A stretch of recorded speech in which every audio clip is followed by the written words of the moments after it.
All right, we're in the Helicopter Flying Handbook, Chapter 10, Advanced Flight Maneuvers, page 1 of 12. The maneuvers presented in this chapter require more skill and understanding of the helicopter and the surrounding environment. When performing these maneuvers, a pilot is probably taking the helicopter to the edge of the safe operating envelope. Therefore, if you are ever in doubt about the outcome of the maneuver, abort the mission entirely or wait for more favorable conditions. Reconnaissance procedures. When planning to land or take off at an unfamiliar site, gather as much information as possible about the area. Reconnaissance techniques are ways of gathering this information. High reconnaissance. The purpose of conducting a high reconnaissance is to determine direction and speed of the wind, a touchdown point, suitability of the landing area, approach and departure axes, and obstacles for both the approach and departure. The pilot should also give particular consideration to forced landing areas in the case of an emergency.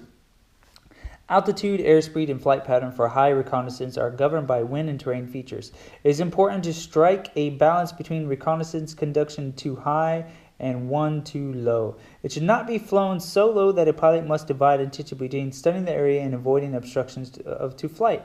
High reconnaissance should be flown at altitude 300 to 500 feet above the surface. The general rule of follow is to ensure that sufficient altitude is available at all times to land into the wind in the case of engine failure.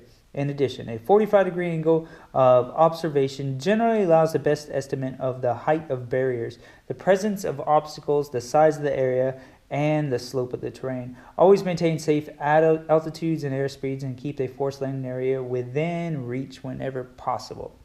Low reconnaissance. Low reconnaissance is accomplished during the approach to the landing area. When flying the approach, verify what was observed in high reconnaissance and check for anything new that may have been missed at a higher altitude, such as wires and their supporting structures, poles, towers, etc. Slopes and small crevices. If the pilot determines that the area chosen is safe to land in, the approach can be continued. However, the decision to land or go around must be made prior to decelerating below effective translational lift, ETL, or before descending below the barriers surrounding the confined area.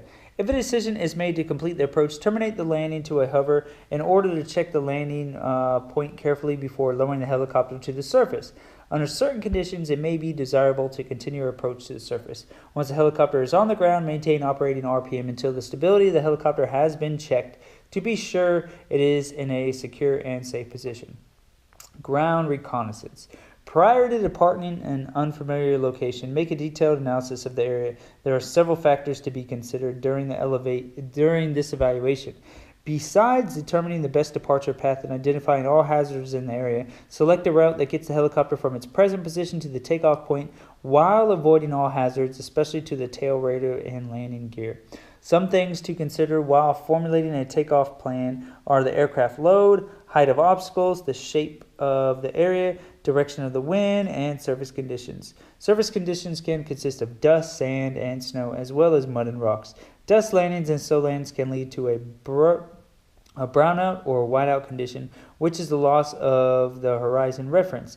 Disorientation may occur, leading to ground contact, often with fatal results. Taking off or landing on uneven terrain, mud or rocks can cause the tail rotor to strike the surface, or its skids get caught can lead to dynamic rollover. If the helicopter is heavily loaded, determine if there is sufficient power to clear the obstacles. Sometimes it is better to pick a path over shorter obstacles than to take off directly into the wind. Also evaluate the shape of the area so that a path can be chosen that will provide you with the most room to maneuver and abort the takeoff if necessary. Positioning the helicopter to the most downwind portion of the confined area gives the pilot the most distance to clear obstacles. Wind analysis also helps determine the route of the takeoff. The prevailing wind can also be altered by obstructions of the departure path and can significantly affect aircraft performance. There are several ways to check the wind direction before taking off. One technique is to watch the tops of the trees. Another is to look for any smoke in the area. If there is a body of water in an area, look to see which way the water is rippling. If the wind direction is still in question, revert back to the last report that was received by either ATIS or airport tower.